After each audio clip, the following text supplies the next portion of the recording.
Good morning to all of you. चलिए आज जो है हम लोग प्रकाशिकी के अंतर्गत जो पढ़ने जा रहे हैं वो एक नया टॉपिक है। अभी तक जो हम लोग फॉर्मूले पढ़ रहे थे उसमें क्या होता था कि हम लोग जो डिस्टेंस होती थी वो हमेशा जो है प्रकाशिक केंद्र से नाप रहे थे, ठीक है। लेकिन अगर लेंस बहुत पतला है, ठीक है, तो उस समय क्या होता है कि वहाँ से मेजरमेंट करने में हमें बड़ी दिक्कत आती है, ठीक है। कि पतले लेंस के सेंटर से दूरियों को मेजर करना ये थोड़ा सा मुश्किल वर्क है, ठीक है। तो इसी बात को ध्यान में रखते हुए न्यूटन जी ने एक फार्मूला डिराइव किया। उन्होंने एक फार्मूला बना के दिया जिसमें ये बताया गया कि आपको प्रकाशिक केंद्र से दूरियों को नापने की आवश्यकता नहीं है, आप उनके प्रथम फोकस और द्वितीय फोकस से दूरियों को मेजर करेंगे। उसके लिए इन्होंने डेरिवेशन दिया। आज हम लोग उसी डेरिवेशन को सीखेंगे इस वीडियो के अंतर्गत, ठीक है।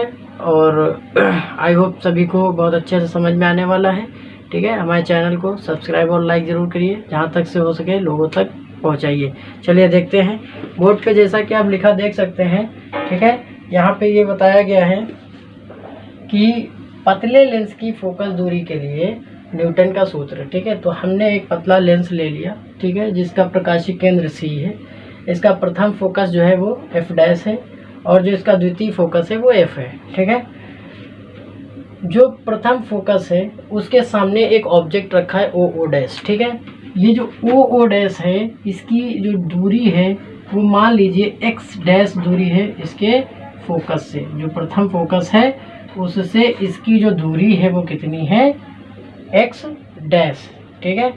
और ये जो F डैश और इसके बीच की जो दूरी है जिसको हम फोकस कहते हैं, ठीक है, प्रथम फोकस, उसकी जो दूरी है वो F डैश दी गई है, ठीक है। अब इसके बाद किरण आरेख बनाते हैं। यहाँ से हम लोग एक प्रकाश किरण लेते हैं जो कि मुख्य अक्ष के क्या है, समांतर है। ये हमारी एक प्रकाश किरण हो गई, ठीक है।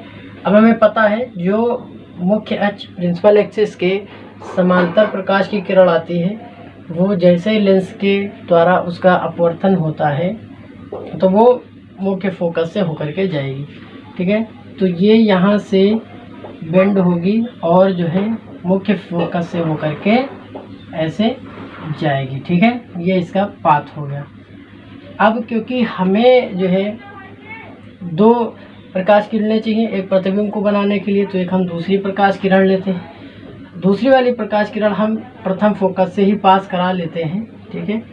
इसी सिरे से चली और ये प्रथम फोकस से पार होती हुई यहाँ तक आई, ठीक है। जो फोकस से किरण आती है हमें पता है लेंस से अपवर्तन के पश्चात वो जो है मुख्य अक्ष के समांतर हो जाती है।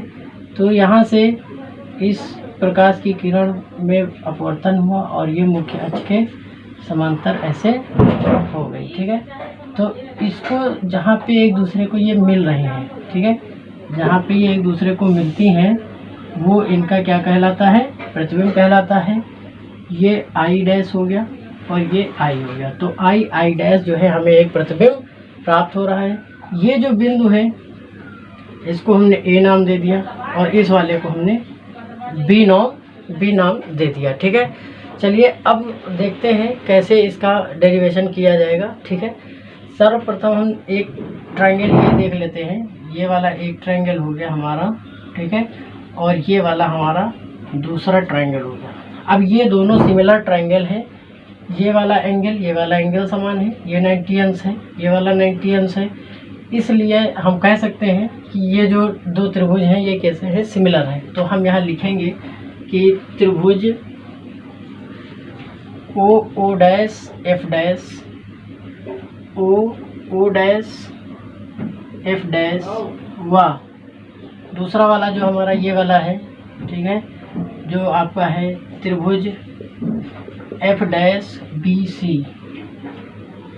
ये क्या है, सिमिलर है, ठीक है।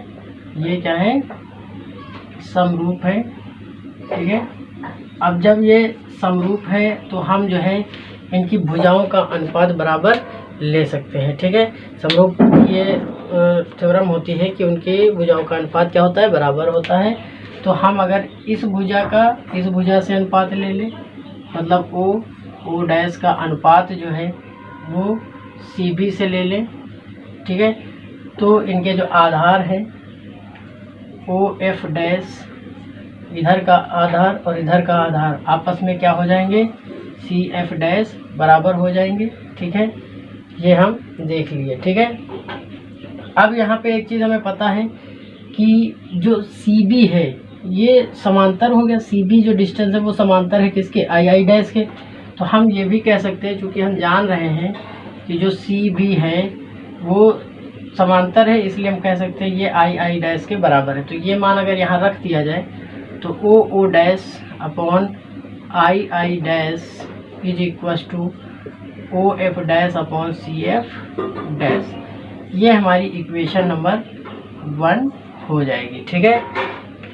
सेम इसी प्रकार से अब हम लोग जरा ये वाला त्रिभुज देख लेते हैं। एक त्रिभुज नंबर 3 देख लीजिए और त्रिभुज नंबर 4 देख लीजिए, इन दोनों में जरा देख लेते हैं। यहाँ भी वही कहानी लगाते हैं। इस त्रिभुज में इसका और इसका अनुपात लेते हैं। पहले हम लोग स्टेटमेंट लिखेंगे पूरा, ठीक है। हम यहाँ पे लिखने वाले हैं कि त्रिभुज CAF वाह, दूसरा वाला त्रिभुज हमारा देख लीजिए FI डैश I, त्रिभुज FI डैश I ये भी कैसे हैं, समरूप हैं। और यदि ये समरूप हैं तो हम फिर वही नियम अपना लगाएंगे, ठीक है। AC का अनुपात II डैश का अनुपात बराबर होगा CF का अनुपात अपॉन FI डैश का अनुपात। अब यहाँ फिर हम देखेंगे कि ये जो AC है, AC समांतर है मुख्य अक्ष के, तो इसका मान OO डैश के बराबर हो जाएगा। AC का मान, क्योंकि हम देख रहे हैं कि जो AC है, ठीक है, ये किसके समांतर चला रहा है, OO डैश के, तो इसका मान क्या हो जाएगा, आपस में बराबर आ जाएगा। तो ये मान अगर हम इस इक्वेशन में रखेंगे, ठीक है, इसको रखते हैं यहाँ पे, तो AC की जगह पे आ जाएगा OO डैश बटे II डैश, ये बराबर हो जाएगा किसके, CF अपॉन FI डैश के, ठीक है। ये हमारी इक्वेशन नंबर क्या बन गई, 2 बन गई। अब अगर हम कंपेयर कर दें समीकरण 1 और समीकरण 2 का, ठीक है, समीकरण 1 व ये दोनों बराबर हैं, ठीक है। समीकरण 1 व समीकरण 2 की तुलना करने पर जैसे ही आप तुलना करेंगे तो आप कह सकते हैं ये चीज़ जब बराबर है तो ये पार्ट और ये पार्ट क्या हो जाएगा, बराबर हो जाएगा। मतलब OF डैश जो है CF डैश ये बराबर हो जाएगा CF बटे FI डैश के, है ना। या अब इसी में हम क्या करते हैं, इन सब के मान रख देते हैं। चूँकि हम जानते हैं OF डैश का यदि मान रखा जाए तो ये O है, ये F डैश है, तो ये दूरी क्या है, X डैश है। कितनी है, X डैश। लेकिन ये दूरी जो है, प्रकाश इधर की तरफ जा रहा है, दूरी पीछे की साइड मिल रही है, इसलिए यहाँ क्या चिन्ह लगा लेंगे, माइनस लगा लेंगे। ऐसे ही CF डैश देखिए, CF डैश देखिए, ये C है, ये F डैश है, ये भी दूरी पीछे की तरफ है, ठीक है। स्मॉल f डैश इसके मान है और पीछे की तरफ है, इसलिए माइनस ले लेंगे। ऐसे ही CF की दूरी देख लेते हैं, C से F ये दूरी जो है यहाँ से यहाँ की जो डिस्टेंस है, ठीक है, इसको अच्छा ये तो प्रकाश की थी, ये दूरी आपकी जो है F हो जाएगी और यहाँ से इसकी दूरी जो है ये X हो जाएगी, ठीक है। तो ये दूरी हम ले लेंगे F, लेकिन ये आगे की तरफ मिल रही है इसलिए धनात्मक होगी। सेम FI की यदि दूरी की बात करें, FI डैश की, तो FI डैश या FI जो है, ठीक है, इसकी दूरी जो हमारी है, ठीक है, वो कितनी हो जाएगी, X हो जाएगी, ठीक है, प्लस का X। अब ये सारे मान उठा करके हम लोग इस समीकरण में रख देंगे। जब इस समीकरण में ये मान रखेंगे तो क्या आ जाएगा, -x अपॉन -f, ये डैश में है, is equal to CF, F हो गया और ये x हो गया। तो ये माइनस एक दूसरे को कैंसिल कर देगा, तो यहाँ से जो रिलेशन आया x इंटू एक्स डैश आया, जो कि किसके बराबर है, f इंटू एफ डैश के बराबर है। इसी को हम न्यूटन्स फार्मूला भी कहते हैं, इसको न्यूटन का फार्मूला कहते हैं। ठीक है, ये न्यूटन का सूत्र है। ठीक है, इसी को प्रकाशिकी के अंतर्गत हम लोग न्यूटन का सूत्र बोलते हैं। ठीक है, तो ये एक छोटा सा डेरिवेशन था जो कि बहुत बेनिफिट इसको जानने में है, क्योंकि जब हम दूरियां प्रैक्टिकल वर्क करते हैं तो यहाँ से नापना लगभग असंभव सा होता है। तो ज़्यादातर हम दूरियां जो है फोकसों से नापते हैं, प्रथम फोकस से और द्वितीय फोकस से दूरियों को मेजर किया जाता है।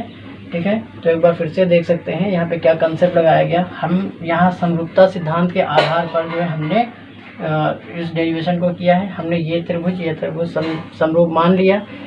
मान क्या गया, समरूप है। उसकी वजह क्या है, ये भुजा लंबवत है, ये कोण बराबर है। ठीक है, जब कोई दो गुण आप मैच कर देते हैं त्रिभुज की दो कोण या दो भुजाएं तो वो समरूप हो जाता है। ठीक है, तो समरूपता का सिद्धांत ये कहता है अगर दो त्रिभुज समरूप है तो उनकी भुजाओं का अनुपात हमेशा क्या होता है, बराबर होता है। तो हमने वही दो भुजाओं का अनुपात ले लिया दोनों त्रिभुजों का, और वो क्या होगा, हमेशा बराबर होगा। तो उससे ये एक रिलेशन मिल गया, इक्वेशन नंबर 1। ऐसे सेम हमने उधर वाले त्रिभुज के साथ 3 और 4 के साथ लगाया तो हमें जो है नया रिलेशन मिल गया जो इक्वेशन नंबर 2 हुआ।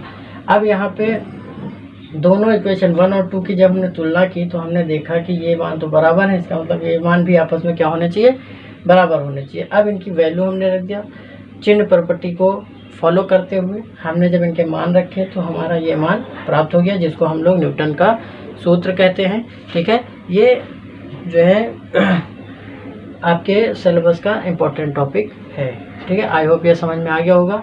अब हम लोग नेक्स्ट टॉपिक में देखते हैं।